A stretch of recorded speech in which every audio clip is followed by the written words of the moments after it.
Hello everyone, welcome to arts study में DG. Arts study में DG में आपका बहुत बहुत स्वागत है। As you know that we have started political science series of class 6। This is the fourth and last lecture of chapter 4, that is key elements of a democratic government. इससे पहले इस चैप्टर में हम लोगों ने 3 लेक्चर कर रखा है।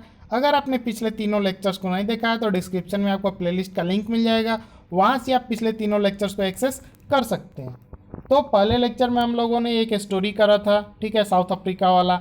दूसरे में लोगों का भागीदारी देखा था, कैसे लोग शामिल हो सकते हैं डेमोक्रेसी में। तीसरे लेक्चर में, पिछले लेक्चर में हम लोगों ने देखा था कि कैसे अगर कोई संघर्ष होता है, कोई कन्फ्लिक्ट होता है तो सरकार का कैसा रोल होता है उसको रिजॉल्व करने में, सरकार उसको कैसे ख़त्म करती है। आज का हमारा टॉपिक है इक्वालिटी एंड जस्टिस।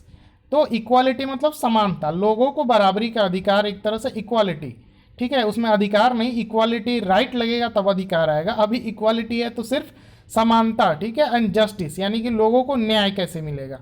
तो one of the key ideas of a democratic government is its commitment to equality and justice. अब प्रजातांत्रिक सरकार का सबसे बड़ा, या बोल सकते हैं one of the major commitment, ठीक है, सबसे बड़ा एक तरह से कमिटमेंट क्या है प्रजातांत्रिक सरकार का, कि लोगों को एक तरह से इक्वालिटी दिया जाए और न्याय किया जाए। और ये दो फैक्टर जो है काफ़ी इंपॉर्टेंट हो जाता है। आम मतलब सिंपल सेंस से भी देखा जाए तो डेमोक्रेसी क्या है, तो प्रजा की ही सरकार है, प्रजातांत्रिक सरकार को ही तो डेमोक्रेसी बोलते हैं। तो उस टाइप के गवर्नमेंट में अगर समानता नहीं रहेगी तो वो प्रजा का सरकार होगा ही नहीं। तो वो तो फिर अगर किसी एक ग्रुप का, या कॉरपोरेट हो या कोई भी एक ग्रुप हो, उसका सरकार हो जाएगा, तो उसको तो हम लोग डेमोक्रेसी बोलेंगे ही नहीं। तो समानता तो ज़रूरी है। और जब लोग हैं, अलग अलग प्रकार के डाइवर्स लोग हैं, इतने सारे लोग हैं कंट्री में अगर किसी, तो वहाँ पे समानता चाहिए। और समानता के साथ क्या होना चाहिए, सभी लोगों को न्याय मिलना चाहिए, जस्टिस। अगर कोई कन्फ्लिक्ट हो रहा है, कोई संघर्ष हो रहा है, कोई मतलब दो लोगों के साथ अगर भेदभाव हो रहा है तो उनके साथ न्याय होना चाहिए। ये डेमोक्रेसी का सबसे मेजर कमिटमेंट है। Equality and justice are inseparable. तो ये दोनों जो है, इक्वालिटी यानी कि समानता और न्याय इनसेपरेबल है, इनको अलग अलग नहीं रखा जा सकता है। दोनों को एक साथ रखना पड़ेगा, तब जाके क्या होंगे, एक दूसरे को पूरा करेंगे। यानी कि समानता के साथ ही न्याय मिलेगा और न्याय के साथ ही समानता मिलेगा, ऐसा समझ लीजिए आप। एक के साथ एक फ्री वाला scheme. The earlier practice of untouchability is now band by law. तो इंडिया में, जैसे कि पिछले चैप्टर में हम लोग देखे थे कि इंडिया में क्या था, अनटचेबिलिटी काफ़ी ज़्यादा था, यानी कि छुआछूत वाला समस्या था। B.R. अम्बेडकर जो इतने महान नेता हुए हमारे देश के, उनके साथ कैसे जो है अनटचेबिलिटी हुआ, उसको भी हम लोगों ने कवर किया है, आप देखिएगा, ठीक है, पिछले लेक्चर्स में।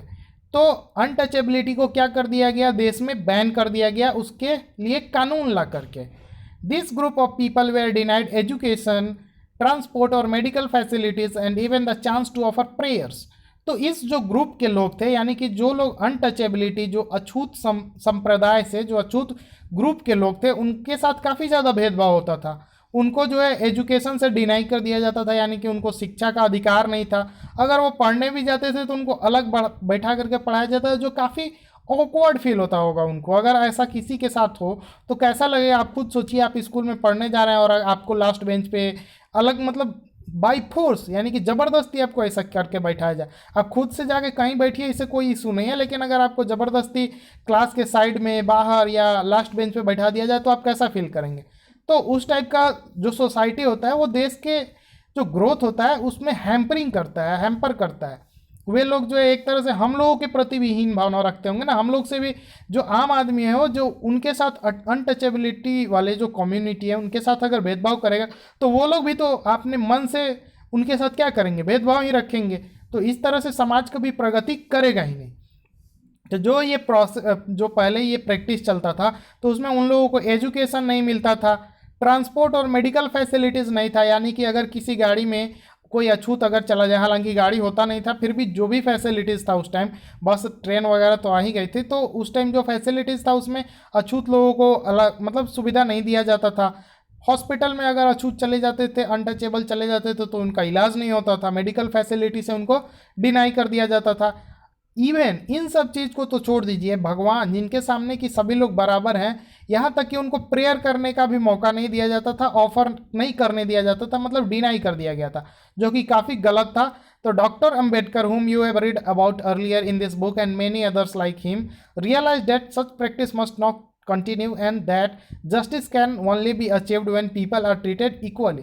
तो डॉक्टर अंबेडकर जिसके बारे में हम लोग पढ़ चुके हैं, और उनके साथ साथ और भी और नेता या और भी और लोग जिनके साथ ऐसा भेदभाव हुआ था, तो वे लोग ऐसा महसूस किए, खुद से महसूस किए कि ऐसे तो चलेगा नहीं, क्या करना पड़ेगा, इसके लिए कुछ ना कुछ करना पड़ेगा जिससे कि क्या हो, समाज में एक तरह से सभी लोगों को जस्टिस मिल सके, सभी लोगों को एक तरह बराबरी और समानता का दर्जा मिल सके।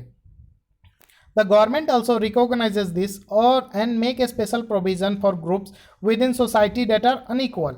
तो सरकार जो है, इन लोगों ने क्या किया, कुछ प्रोविज़न लाए सरकार के सामने, सरकार ने क्या किया, उसको मंजूरी दे दिया, सरकार ने उसको मंजूरी दिया और कुछ स्पेशल प्रोविजंस बनाए। किसके लिए? कुछ स्पेशल एक तरह से नियम कानून वगैरह बनाए।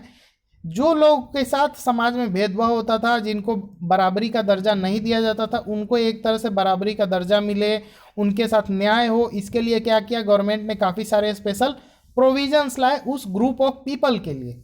For instance, in our society there is a general tendency to value and care for the boy child more than the girl child. अब सिर्फ ये जाति या अनटचेबिलिटी का ही मामला नहीं है, और भी मामलों में देखिएगा तो समाज में इक्वलिटी नहीं है, यानी कि एकता नहीं, समानता नहीं है।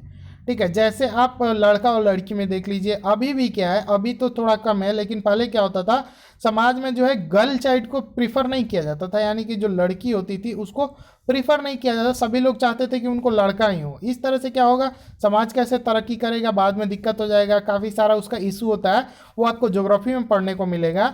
तो उससे क्या होने लगा, हैम्पर होने लगा हमारा सोसाइटी। तो उसके लिए सरकार ने क्या किया, this means that society does not value the girl and boy child equally and this is unjust. और ये जो होने लगा, तो इसका यही मतलब है ना कि सोसाइटी जो है, समाज जो है, वो गर्ल और बॉय चाइल्ड को एक समान नहीं देख रही है, समानता नहीं है इसमें भी, और ये काफ़ी गलत था। In this context the government steps in to promote justice by providing special provisions.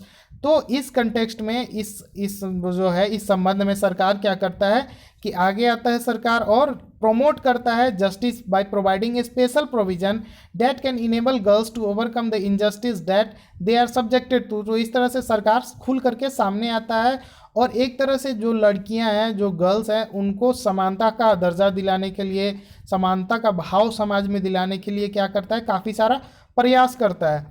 Thus, it is possible that fees for girls might be waived or lower in government schools और कॉलेजेस। तो ये भी संभव है कि जैसे कि government colleges या स्कूल में लड़कियों के लिए फ़ीस कम कर दिया जाए। इससे क्या होगा, लोगों को एक तरह से इकोनॉमिकली तो एटलीस्ट राहत मिलेगा। अगर किसी को लड़की होता है तो उसको लड़की बोझ नहीं लगेगी, वो तो यही सोचता है कि लड़की तो पराई धन होती है, हमारे यहाँ नहीं रहेगी, लड़कियों का काम होता है चूल्हा चौका करना। ये सब मेरा वर्ड नहीं है, ये सब लोग सोचते हैं, वो मैं आपको बता रहा हूँ। तो ऐसा वे लोग सोचते हैं, तो वो लोग लड़की पे इन्वेस्टमेंट नहीं करना चाहते हैं। उनको लगता है कि अगर लड़का होगा, इसको पढ़ाएंगे लिखाएंगे तो जॉब करेगा, तो ये कमा करके फिर रिटर्न देगा। लेकिन लड़की है, वो अगर ज़्यादा पढ़ेगी तो मतलब वहाँ से कोई रिटर्निंग उनको ऐसा नहीं लगता था पहले के ज़माने में। अभी तो हालांकि सोच जो है काफ़ी ज़्यादा बदल चुका है, और ये अच्छा भी है, बदलना भी चाहिए। जो लोग नहीं बदले हैं उनको आप अगर मोटिवेट कर सके तो मोटिवेट भी कीजिएगा। तो इस तरह से क्या होता है, सरकार जो है आगे आता है लड़कियों को क्या करने के लिए, समाज में इक्वलिटी का दर्जा दिलाने के लिए। तो ये चैप्टर हम लोगों का की एलिमेंट्स ऑफ डेमोक्रेसी यहीं पे समाप्त होता है। Thank you for watching, stay tuned with us.